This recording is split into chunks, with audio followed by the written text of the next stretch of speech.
لیث نے بیان کیا، ان سے عقیل نے کہ ابن شہاب نے بیان کیا، انہیں عروہ بن زبیر نے خبر دی اور ان سے نبی کریم صلی اللہ علیہ وسلم کی زوجہ مطہرہ حضرت عائشہ رضی اللہ عنہا نے بیان کیا کہ جب میں نے ہوش سنبھالا تو میں نے اپنے ماں باپ کو دین اسلام ہی پر پایا، اور کوئی دن ایسا نہیں گزرتا تھا جس میں رسول کریم صلی اللہ علیہ وسلم ہمارے گھر صبح و شام دونوں وقت تشریف نہ لاتے ہوں۔ پھر جب مکے میں مسلمانوں کو ستایا جانے لگا تو حضرت ابو بکر رضی اللہ عنہ حبشے کی ہجرت کا ارادہ کر کے نکلے۔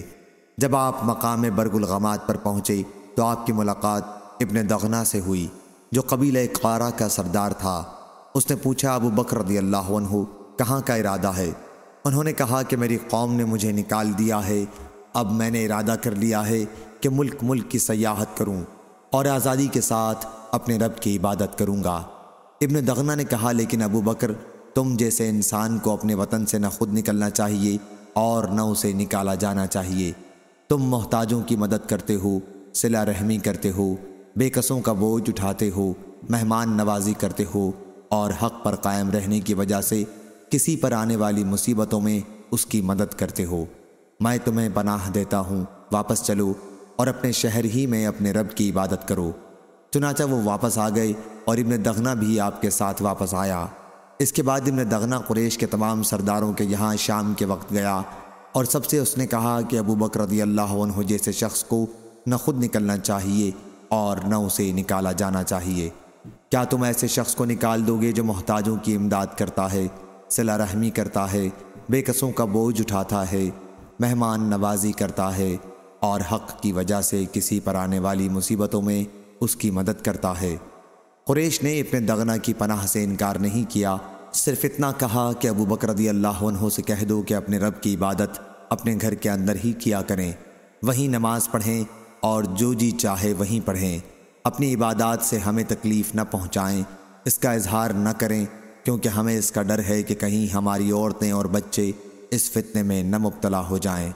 یہ باتیں ابن دغنہ نے حضرت ابو بکر رضی اللہ عنہ سے بھی آ کر کہہ دیں۔ کچھ دنوں تک تو آپ اس پر قائم رہے اور اپنے گھر کے اندر ہی اپنے رب کی عبادت کرتے، نہ نماز برسر عام پڑھتے اور نہ اپنے گھر کے سوا کسی اور جگہ تلاوت قرآن کرتے تھے۔ لیکن پھر انہوں نے کچھ سوچا اور اپنے گھر کے سامنے نماز پڑھنے کے لیے ایک جگہ بنائی جہاں آپ نے نماز پڑھنی شروع کی اور تلاوت قرآن بھی وہیں کرنے لگے۔ نتیجہ یہ ہوا کہ وہاں مشرکین کی عورتوں اور بچوں کا مجمع ہونے لگا۔ وہ سب حیرت اور پسندیدگی کے ساتھ دیکھتے رہا کرتے تھے۔ حضرت ابو بکر رضی اللہ عنہ بڑے نرم دل انسان تھے، جب قرآن مجید کی تلاوت کرتے تو آنسوؤں کو روک نہ سکتے تھے۔ اس صورتحال سے مشرکین قریش کے سردار گھبرا گئے اور انہوں نے ابن دغنہ کو بلا بھیجا۔ جب ابن دغنہ آ گیا تو انہوں نے اس سے کہا کہ ہم نے ابو بکر کے لیے تمہاری پناہ اس شرط کے ساتھ تسلیم کی تھی کہ اپنے رب کی عبادت وہ اپنے گھر کے اندر کیا کریں، لیکن انہوں نے شرط کی خلاف ورزی کی ہے اور اپنے گھر کے سامنے نماز پڑھنے کے لیے ایک جگہ بنا کر برسر عام نماز پڑھنے اور تلاوت قرآن کرنے لگے ہیں۔ ہمیں اس کا ڈر ہے کہ کہیں ہماری عورتیں اور بچے اس فتنے میں نہ مبتلا ہو جائیں، اس لیے تم انہیں روک دو۔ اگر انہیں یہ شرط منظور ہو کہ اپنے رب کی عبادت صرف اپنے گھر کے اندر ہی کیا کریں تو وہ ایسا کر سکتے ہیں، لیکن اگر وہ اظہار ہی کریں تو ان سے کہو کہ تمہاری پناہ واپس دے دیں، کیونکہ ہمیں یہ پسند نہیں کہ تمہاری دی ہوئی پناہ میں ہم دخل اندازی کریں، لیکن ابو بکر کے اس اظہار کو بھی ہم برداشت نہیں کر سکتے۔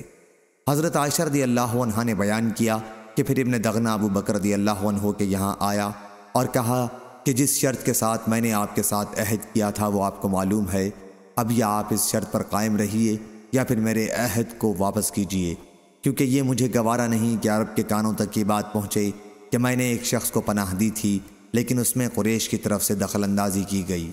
اس پر حضرت ابو بکر رضی اللہ عنہ نے کہا، میں تمہاری پناہ واپس کرتا ہوں اور اپنے رب عز و جل کی پناہ پر راضی اور خوش ہوں۔ حضور اکرم صلی اللہ علیہ وسلم ان دنوں مکہ میں تشریف رکھتے تھے۔ آپ نے مسلمانوں سے فرمایا کہ تمہاری ہجرت کی جگہ مجھے خواب میں دکھائی گئی ہے، وہاں کھجور کے باغات ہیں اور 2 پتھریلے میدانوں کے درمیان واقع ہے۔ چنانچہ جنہیں ہجرت کرنا تھا انہوں نے مدینے کی طرف ہجرت کی، اور جو لوگ سرزمین حبشہ ہجرت کر کے چلے گئے تھے وہ بھی مدینہ چلے آئے۔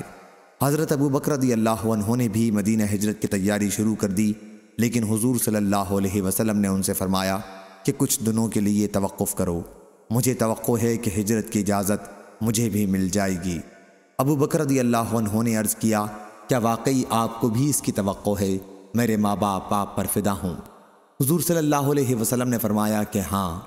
حضرت ابو بکر رضی اللہ عنہ نے حضور صلی اللہ علیہ وسلم کی رفاقت سفر کے خیال سے اپنا ارادہ ملتوی کر دیا اور 2 اونٹنیوں کو جو ان کے پاس تھیں کیکر کے پتے کھلا کر تیار کرنے لگے 4 مہینے تک۔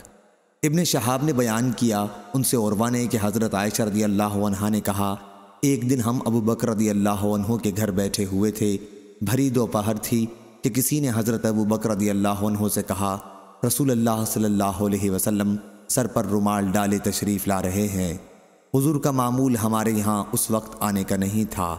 حضرت ابو بکر رضی اللہ عنہ بولے، حضور صلی اللہ علیہ وسلم پر میرے ماں باپ فدا ہوں، ایسے وقت میں آپ کسی خاص وجہ سے ہی تشریف لائے ہوں گے۔ انہوں نے بیان کیا کہ پھر حضور صلی اللہ علیہ وسلم تشریف لائے اور اندر آنے کی اجازت چاہی۔ ابو بکر نے آپ کو اجازت دی تو آپ اندر داخل ہوئے۔ پھر حضور صلی اللہ علیہ وسلم نے ان سے فرمایا، اس وقت یہاں سے تھوڑی دیر کے لیے سب کو اٹھا دو۔ ابو بکر رضی اللہ عنہ نے عرض کیا، یہاں اس وقت تو سب گھر کے ہی آدمی ہیں، میرے ماں باپ آپ پر فدا ہوں یا رسول اللہ صلی اللہ علیہ وسلم۔ حضور صلی اللہ علیہ وسلم نے اس کے بعد فرمایا کہ مجھے ہجرت کی اجازت دے دی گئی ہے۔ ابو بکر رضی اللہ عنہ نے عرض کی، میرے ماں باپ آپ پر فدا ہوں یا رسول اللہ، کیا مجھے رفاقت سفر کا شرف حاصل ہو سکے گا؟ حضور صلی اللہ علیہ وسلم نے فرمایا کہ ہاں۔ انہوں نے عرض کیا، یا رسول اللہ، میرے ماں باپ آپ پر فدا ہوں، ان دونوں میں سے ایک اونٹنی آپ لے لیجئے۔ حضور صلی اللہ علیہ وسلم نے فرمایا، لیکن قیمت سے۔